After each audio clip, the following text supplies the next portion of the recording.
First of all, I'd like to congratulate the class of 2020. From college graduations to high school graduations, 8th grade promotions, kindergarten promotions, and preschool graduations, congratulations on completing your schoolwork. And now you can enjoy your summer break. But you know who isn't having a break right now? COVID-19.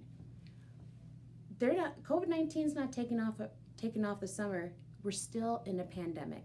So now that we're going outside more, stores have opened up, restaurants have reopened, I wanted to provide a little refresher on what we need to be doing to stay vigilant against COVID-19 in this pandemic.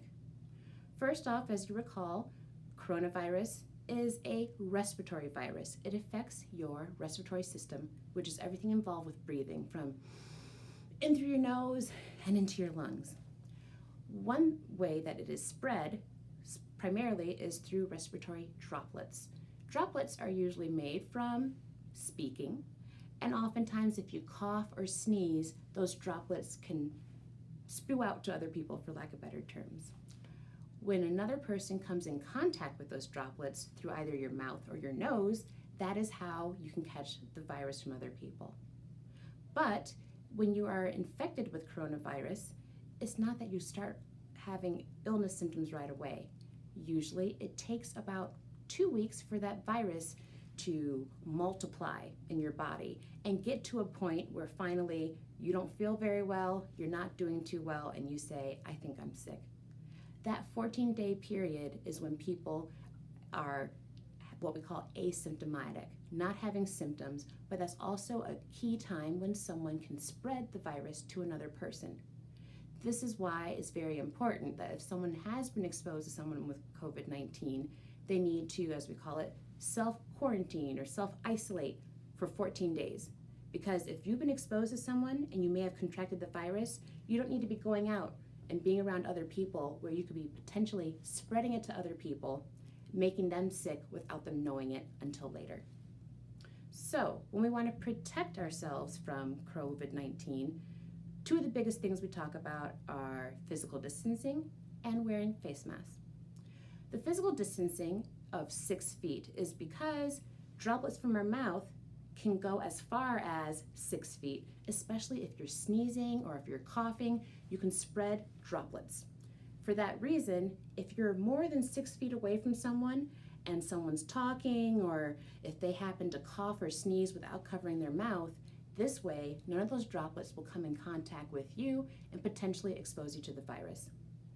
When it comes to wearing masks, a mask is a two-way sort of transaction.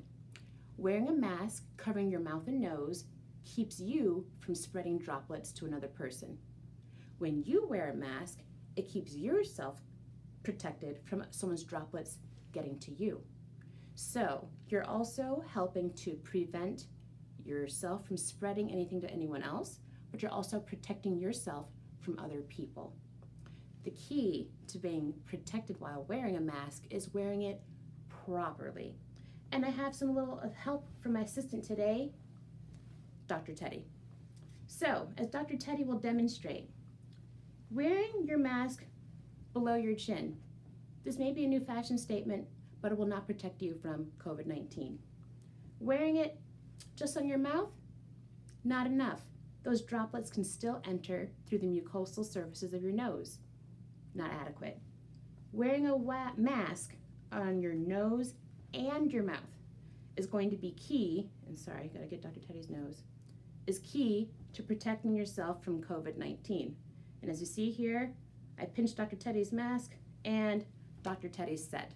Both nose and mouth are covered, so Dr. Tetteh is not spreading droplets to anyone else, and any droplets from another person are not coming and hitting Dr. Tetteh.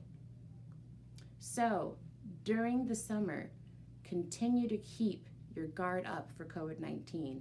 It's not going to take a break. We can't take a break either. So as always, keep washing your hands, take care of yourself and others, and I'll be seeing you next week.